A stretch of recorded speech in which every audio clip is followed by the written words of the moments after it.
سید الشہداء امام حسین علیہ الصلوۃ والسلام، حضرت ابوالفضل العباس، اور ایک روایت کے ساتھ جناب زینب سلام اللہ علیہا، اور پھر امام زین العابدین علیہ الصلوۃ والسلام۔ ان کے بعد آپ دیکھیں کہ سب سے بڑا جشن کے کائنات کا ذرہ ذرہ جس ہستی کا انتظار کر رہا ہے، امام زمان عجل اللہ تعالی فرجہ الشریف۔ یہاں پہ مجھے ایک نقطہ کہ جس کی طرف متوجہ کرنا ہے، اور وہ یہ ہے کہ امام علیہ الصلوۃ والسلام زندگی کی کسی بھی حصے میں ہوں تو امام امام ہی ہوا کرتا ہے۔ امام کے لیے یہ نہیں ہوتا ہے کہ وہ بچہ ہے تو امام نہیں ہے، جس طرح بعض کے ہاں جو ہے نا وہ کانسیپٹ ہے، وہ کانسیپٹ غلط ہے۔ یہ قرآنی نہیں ہے۔ قرآن نے بتا دیا ہے کہ 3 دن کا بچہ گہوارے میں رہے اور وہ کہہ دے کہ انی عبداللہ اتانی الکتاب وجعلنی نبیا، میں اللہ کا بندہ ہوں، I am a servant of God. کیا ہے؟ میں کتاب لے کر آیا ہوں، اللہ نے مجھے نبی بنایا ہے۔ 3 دن کا بچہ گہوارے میں کہہ رہا ہے کہ مجھے اللہ نے نبی بنایا ہے، میں صاحب کتاب ہوں۔ یہ ایک واقعہ بڑا اہم ہے کہ امام علیہ الصلوۃ والسلام کا سن مبارک بہت کم ہے اور جا رہے ہیں حج کی طرف۔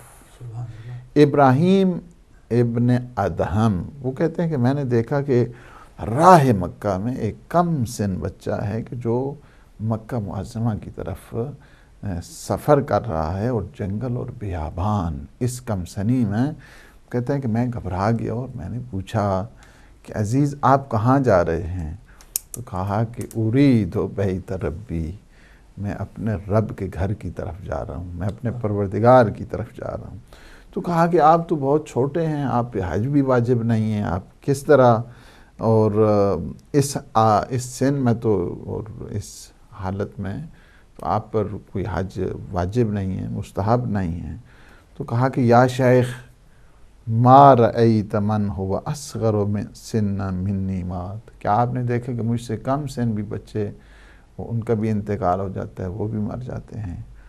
تو کہا کہ آپ کے پاس زاد راہ کیا ہے، آپ کے پاس سواری کیا ہے؟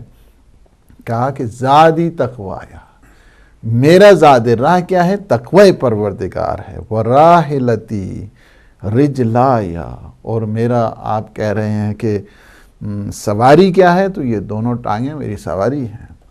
وقصدی مولایا، اور میرا ارادہ اور میری منزل اور میرا مقصود میرا پروردگار ہے۔ کہا کہا میں نے عرض کی کہ آپ کے پاس خوراک کہاں پہ ہے؟ کہا کہ یا شیخ حل یستحسن ان یدعوک انسان الی دعوت فتحمل من بیتک الطعام، کیا یہ اچھا لگتا ہے کہ کوئی آپ کو دعوت دے اور آپ وہاں پہ جائیں اور گھر سے پکا کے جائیں، کھانا لے کر جائیں؟ یہ اچھا ہے؟ تو یہاں پہ آپ نے دیکھا کہ امام علیہ الصلوۃ والسلام نے بتا دیا کہ میں اس میزبان کے حضور جا رہا ہوں کہ جہاں پہ یہ چیزیں اٹھا کے جانا جو ہے نا وہ صحیح نہیں ہے۔ پھر میں نے کہتے ہیں کہ عرض کی الذی، پھر میں نے کہا کہ یہ تو بات بالکل صحیح ہے، الذی دعانی، پھر کہا فرمایا کہ جس نے مجھے دعوت دی ہے وہ اپنے گھر کی طرف، ہوا یطعمنی و یسقینی، وہ مجھے کھلائے گا بھی، وہ مجھے پلائے گی بھی۔ میرا اللہ، میرا پروردگار، اس نے مجھے دعوت دی ہے۔ تو میں نے کہا ذرا قدم بڑھائیں، تیز چلیں۔ تو جواب دیا، فرمایا کہ علی الجہاد وعلیہ الابلاغ، میرا کام کوشش کرنا ہے، مقصد تک پہنچانا اس پروردگار کا کام ہے۔ اما سمعت قولہ تعالی، کیا آپ نے نہیں سنا ہے کہ اللہ نے فرمایا والذین جاہدوا فینا لنہدینہم سبلنا، کہ جو ہمارے راستے میں جہاد کرتے ہیں ہم ان کے لیے ان راستوں کو آسان بنا دیتے ہیں، ان کی ہدایت کیا کرتے ہیں۔ وَإِنَّ اللَّهَ لَمَعَ الْمُحْسِنِينَ، اور اللہ حسن عمل والوں کے ساتھ ہے۔ کہتے ہیں کہ یہ راوی کہتے ہیں کہ ابھی یہ باتیں ہو رہی تھیں کہ ایسے میں دیکھا کہ ایک نہایت خوبصورت سفید کپڑوں میں ملبوس ایک انتہائی خوبرو جوان وہ سامنے آیا اور نے بچے کو گلے کے ساتھ لگایا اور سلام کیا۔ یہ دیکھ کر کہتے ہیں کہ مجھے تھوڑی اور حیرانگی ہوگی کہ یہ کون ہیں۔ تو اس کے بعد کہا کہ میں جوان کی طرف متوجہ ہوا اور میں نے کہا کہ تجھے اس ذات کا واسطہ جس نے تجھے خوبصورتی عطا کی ہے، مجھے یہ تو بتا دے کہ یہ کم سن کون ہیں؟ تو کہا کہ آپ کو پتہ نہیں، یہ علی ابن الحسین زین العابدین امام سجاد علیہ السلام ہیں۔ اور پھر شہزادے کی طرف متوجہ اور عرض کی آپ کو اپنے آبائے طاہرین کا واسطہ یہ بتا دیجئے کہ یہ جوان کون ہیں؟ فرمایا اما تعرفہ ھذا اخی الخضر یأتینا کل یوم فیسلم علینا، آپ کو نہیں پتہ یہ میرے بھائی خضر ہیں، ہر روز ہمارے پاس آتے ہیں اور ہمیں سلام کیا کرتے ہیں۔ راوی نے کہا کہ میں نے عرض کی کہ آپ کو اپنے آبائے طاہرین کا واسطہ اتنا بتا دیں کہ آپ بغیر خوراک کے اس بیابان میں کس طرح سفر کریں گے؟ تو امام نے فرمایا بل اجوز بزاد وزاد فیہا اربعۃ اشیاء، ایسا نہیں ہے کہ میرے پاس زیادہ راہ نہیں ہے، میرے پاس زیادہ سفر نہیں ہے، میری خوراک بس 4 چیزیں ہیں، 4 چیزیں میری خوراک ہیں۔ یہ ایک پورا کا پورا ایک عرفانی پیکج امام علیہ السلام نے یہاں پہ خلاصہ کر دیا۔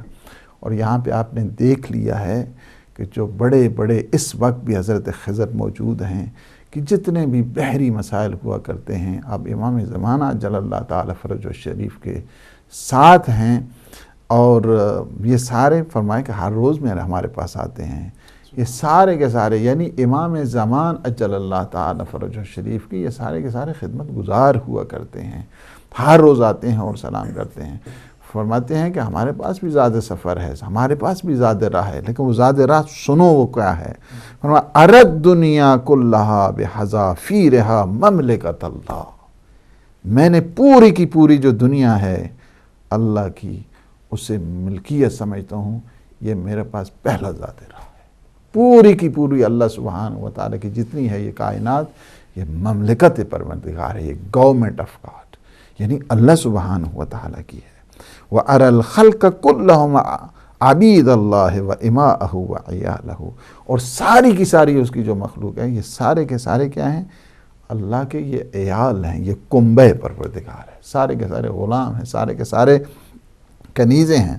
اور تیسری جو ہے وہ یہ ہے کہ وَأَرَى الْأَسْبَابَ وَالْأَرْزَاقَ بِيَدِ اللَّهِ، اور تیسری چیز جو میرے پاس زیادہ راہ ہے وہ یہ ہے کہ اس کائنات میں جو کچھ بھی ہے ہر قسم کی روزی کے جو اسباب ہیں صرف پروردگار اللہ سبحانہ و تعالیٰ کے ہاتھ ہی میں ہیں۔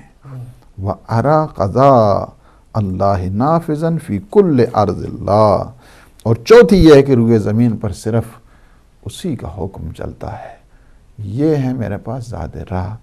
اس کے بعد راوی کہتا ہے یہ سن کر کہتا ہے بے ساختہ انداز کے ساتھ آپ کے پاس کتنی اچھی زیادہ راہ ہے اے عبادت گزاروں کی زینت، آپ سے بڑھ کر تو کسی، آپ اس زیادہ راہ سے دنیا کا سفر کیا، یہ تو آخرت کے کئی بیابان بھی سر ہو سکتے ہیں جو آپ کے پاس زیادہ راہ موجود ہے۔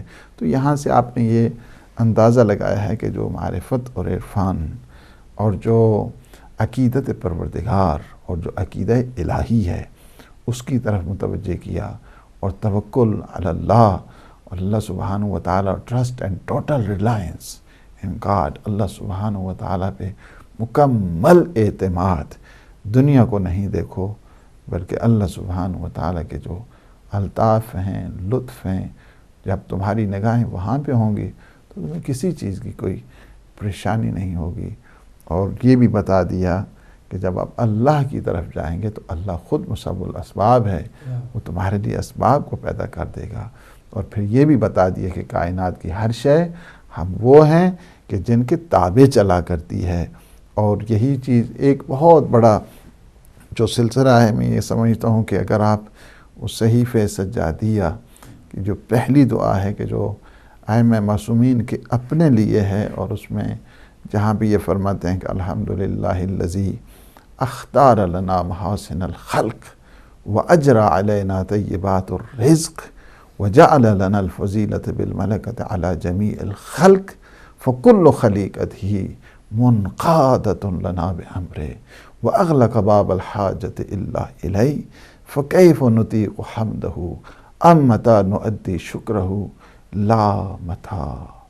ساری حمد و ستائش اس پروردگار کے لیے ہے کہ جس نے کائنات کی ہر خوبی اس نے ہمیں عطا کی ہے، اس نے ہمیں رزق طیب عطا کیا ہے، کائنات کی ہر شے کو ہمارا تابع بنا دیا ہے اور دنیا کے ہر دروازے کو بند کر دیا، فقط ایک دروازہ اپنا ہمارے لیے کھلا رکھا۔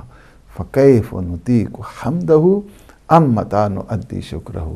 جب تو نے کائنات کی ہر خوبی عطا کی ہمیں، جب کائنات کی بہترین چیزیں تو نے ہمیں عطا کی، رزق طیب تو نے ہمیں عطا کیا، کائنات کی بہت ساری کی ساری مخلوقات کو ہمارے تابع قرار دیا اور کسی غیر کے سامنے ہمیں جھکنے نہ دیا، اب ہم تیری کس طرح حمد کریں، اب ہم تیری کس طرح شکر ادا کریں؟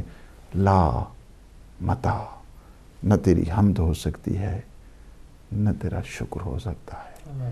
یہی اظہار عبودیت کا نام ہی حقیقت میں عبادت ہے کہ جس امام کو زین العابدین علیہ السلام کہا جاتا ہے۔ عبادت گزاروں کی زینت، ہر نعمت پر جو سجدہ پروردگار کرے، سید الساجدین۔ جب سلو کراتے تھے سجدہ پروردگار کرتے تھے، جب کوئی نعمت دیکھتے تھے سجدہ پروردگار کیا کرتے تھے۔ یہ شان ہے اور یہ بتا دیا۔ سب سے پہلی جو تسبیح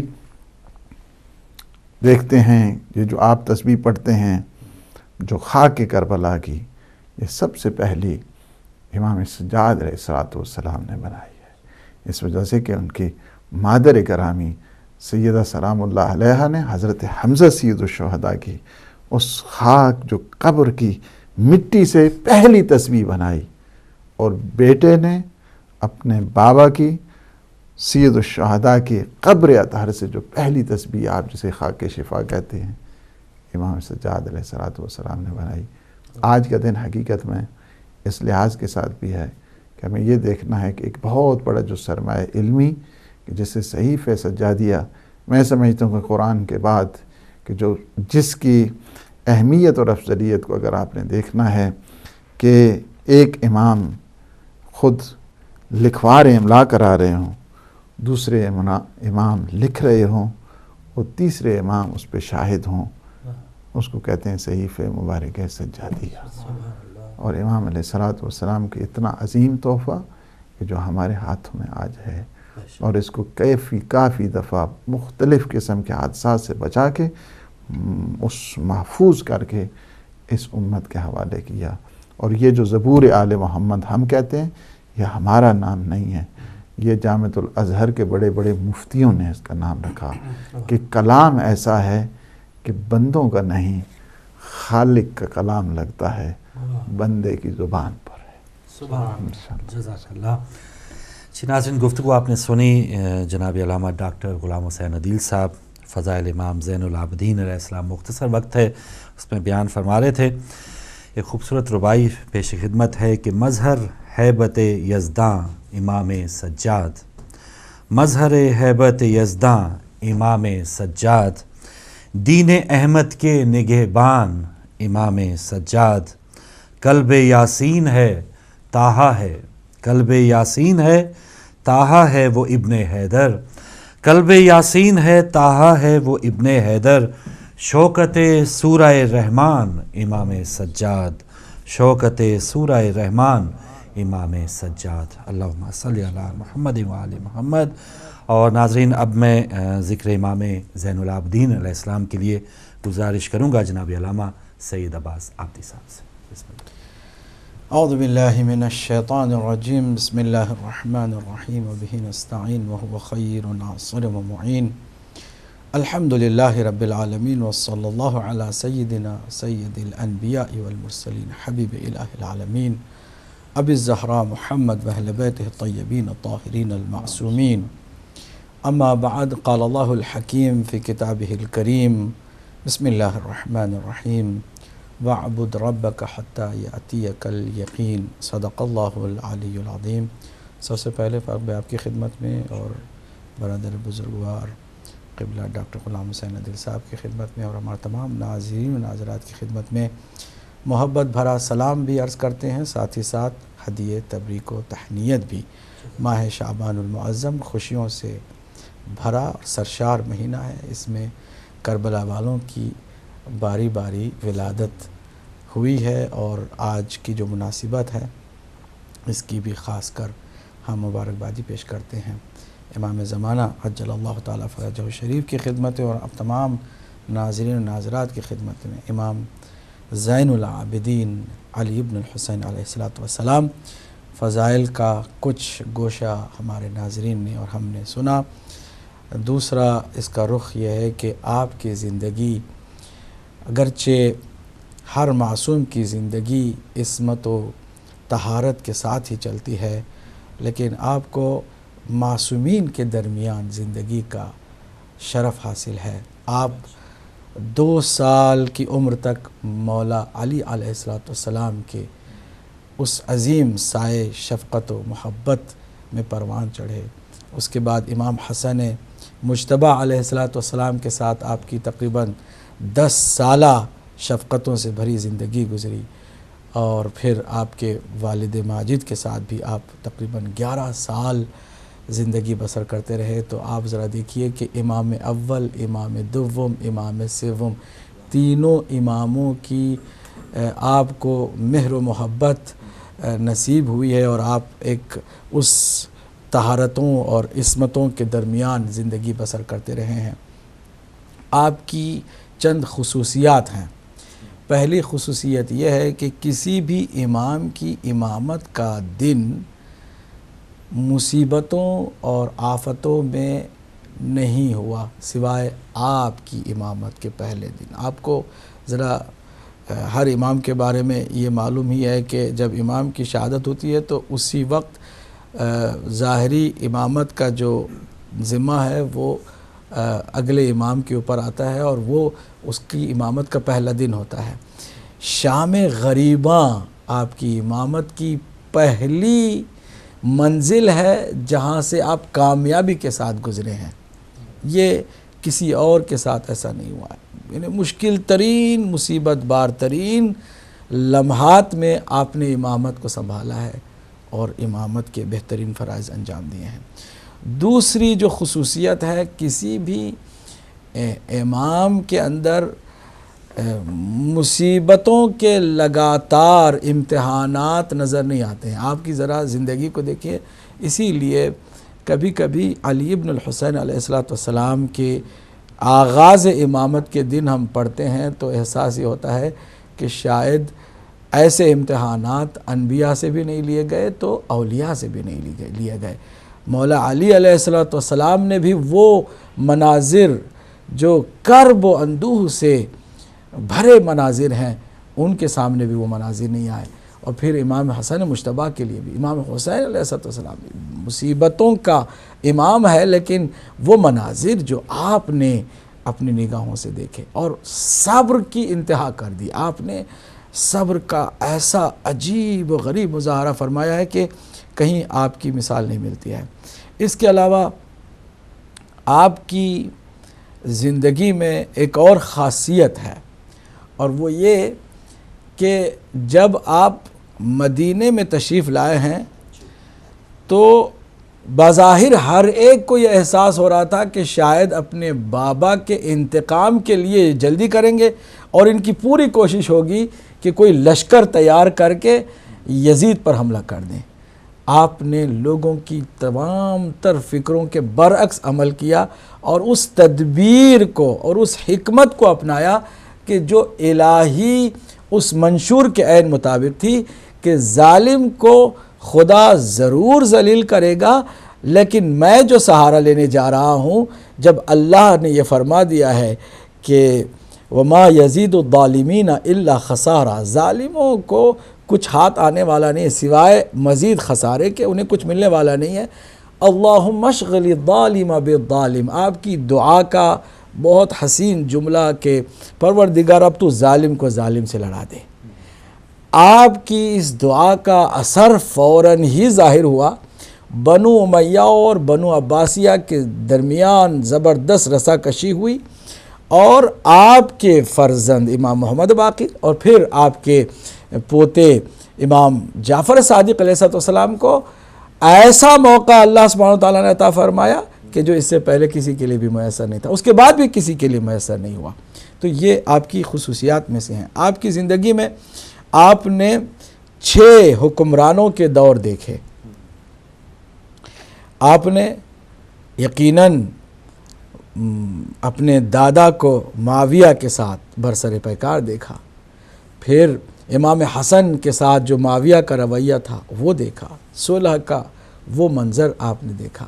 آگے پھر یزید آ گیا، یزید نے اپنے بابا سے مطالبہ کیا بیعت کا، اور انکار کرنے میں آپ بھی برابر وارث ہیں، پیش رہے۔ سن 61 ہجری سے 64 ہجری تک یزید برسر اقتدار رہا، تقریباً 3 سال سے بھی کم عمر کی زندگی ہے اس کی، حکومت کی زندگی۔ پھر اس کے بعد 2 پیرلل حکومتیں عالم اسلام میں پیدا ہو گئیں۔ مکے میں عبداللہ ابن زبیر نے اپنی حکومت قائم کر لی، اور وہ تقریباً 12 سال وہاں پر مستقل حاکم رہا، جبکہ یزید کے بعد معاویہ ابن یزید چند مہینوں کے لیے آیا، اور اس کو بھی ایک عجیب و غریب انداز سے قتل کر دیا گیا، اور اس کی جگہ پر مروان بن حکم آ گیا۔ مروان بن حکم بھی زیادہ دیر تک نہیں رہ سکا، 9 مہینے کی اس کی ٹوٹل حکومتی زندگی ہے۔ اس کے بعد ملک بن مروان اس کا جو بیٹا تھا وہ آ گیا۔ سن 65 سے لے کے 86 تک وہ حکمران رہا۔ پھر ولید بن عبد الملک جو عبد الملک کا بیٹا ہے وہ آ گیا، اور آپ کی شہادت کے جو اسباب مہیا ہوئے نا وہ اسی ولید بن عبد الملک کے زمانے میں ہوئے۔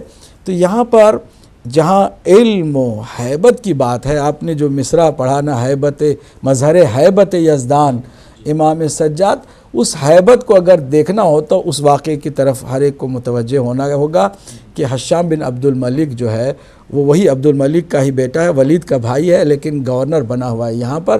وہ آیا حج کرنے کے لیے، اور حشام بن عبد الملک کے ساتھ جو سپاہی تھے بڑے بڑے نیزوں کے ساتھ لوگوں کو ہٹا رہے ہیں کہ بھئی حجر اسود کا جو ہے یہ بوسہ لینا چاہتے ہیں، ذرا ہٹو۔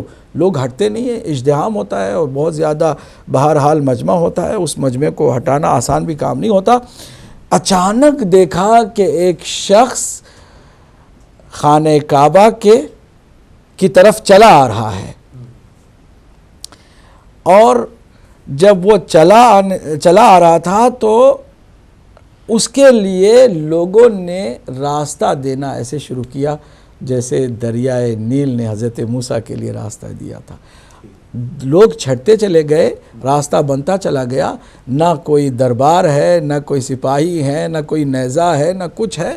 ہیبت امام چہارم امام سجاد علیہ السلام کا عالم، اور وہ بھی کس مقام پر؟ دنیا کے مرکزی مقام پر، کائنات میں جو مرکزی نقطہ ہے نا وہ ہے خانہ کعبہ۔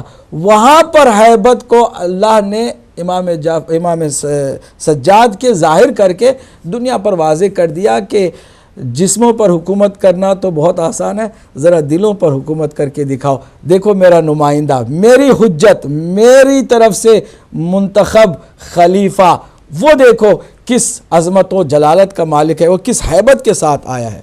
اب اس ہیبت کا اندازہ کیا کوئی کر سکتا ہے کہ جب لوگوں نے راستہ دینا شروع کر دیا اور آسانی کے ساتھ امام سجاد علیہ السلام نے حجر اسود کا بوسہ لیا، تو کسی نے شرارتاً یا ایسے ہی واقعاً بھی جانتا نہیں تھا یا کوئی شرارت ہی کرنا چاہتا تھا، چپکے سے حشام کے کان میں ایک سوال رکھا، یہ ہے کون کہ آپ کے لیے تو نیزوں کے سہارے لیے گئے، ہٹایا گیا لوگوں کو، یہ کون ہے کہ آتا ہے تو لوگ خود بخود راستہ دیتے چلے جاتے ہیں، اور بڑی عظمتوں اور ہیبتوں کے ساتھ آیا ہے کون؟ جانتا تو تھا حشام، لیکن اس نے حسد کی بنیاد پر یہ کہہ دیا میں نہیں جانتا کون ہے۔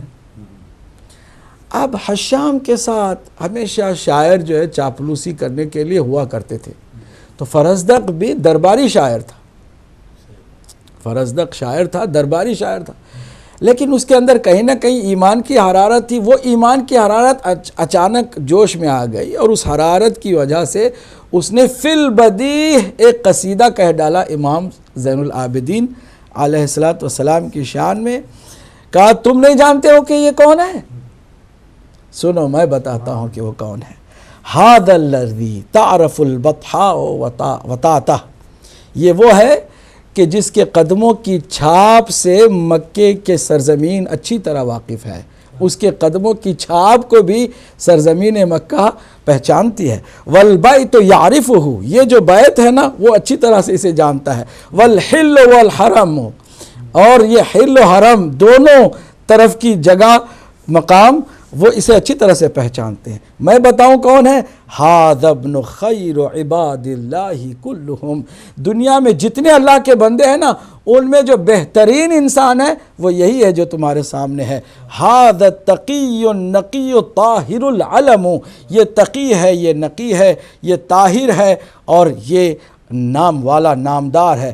اذا رأتہ قریش قال قائلہا الی مکارم ھذا ینتہی الکرم، جب قریش نے دیکھا ہے اسے تو کسی قائل نے یہ کہہ ڈالا ہے کہ اگر کرم کہیں جا کر انتہا کی منزل پہنچ پاتا ہے تو یہی وہ منزل ہے جہاں پر کرم کی انتہا ہو جاتی ہے.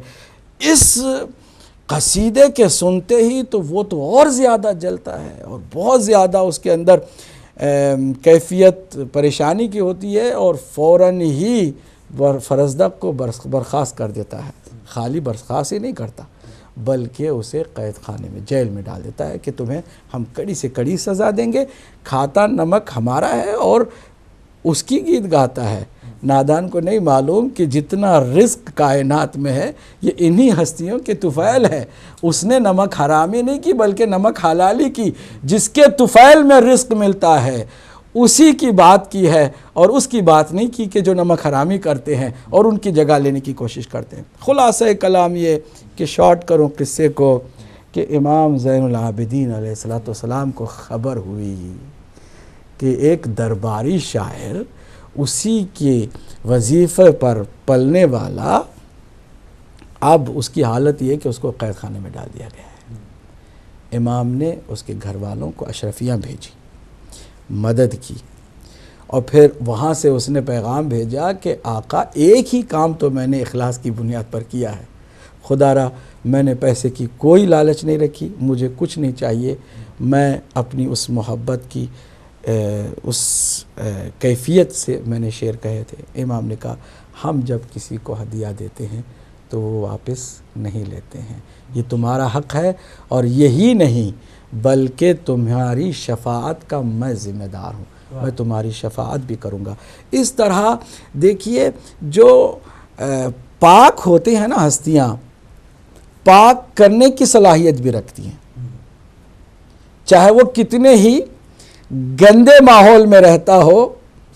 اب دیکھیں حشام کا درباری شاعر ہے، چاپلوسی کے سوا اس کا کوئی کام نہیں. شعر کہنا ہے اس کے اٹھنے بیٹھنے کی ادا پر اور اس کی ایسی چاپلوسی کے لیے، اس کو خوش آمد کرنے کے لیے، اس کی آؤ بھگت کے لیے، اور کوئی مقصد ہی نہیں ہے. چاپلوس دربار میں جو ہوتے ہیں ان کا اور کوئی کام بھی نہیں ہوتا ہے. چنانچہ بہت سارے دنیا میں ہوتے ہیں کہ جہاں دیکھتے ہیں چڑھتے سورج کی پوجا کرتے ہیں اور وہ ہمیشہ چاپلوسی ہی سے کام چلاتے رہتے ہیں. تو جب کوئی اس طرح کا گندے ماحول میں رہنے والا شاعر بھی ہے تو ادھر پاک کرنے والا صلاحیت دیکھتا ہے کہ پاک ہو سکتا ہے تو فوراً پاک کر دیتا ہے. اور وہ جو جان خانہ کعبہ ہے اس نے طاہر کر دیا اس کے دل کو اور وہ ہو گیا جنتی. کیا کہنے، بہت شکریہ. ناظرین، ذکر معصوم ہے، ذکر امام ہے اور آپ بھی سن رہے ہیں بالکل اچھے انداز میں، اور کچھ ہی دیر میں آپ کی کالز بھی ہم شامل کریں گے. تو چھوٹا سا وقفہ کرتے ہیں، وقفے کے بعد واپس آتے ہیں.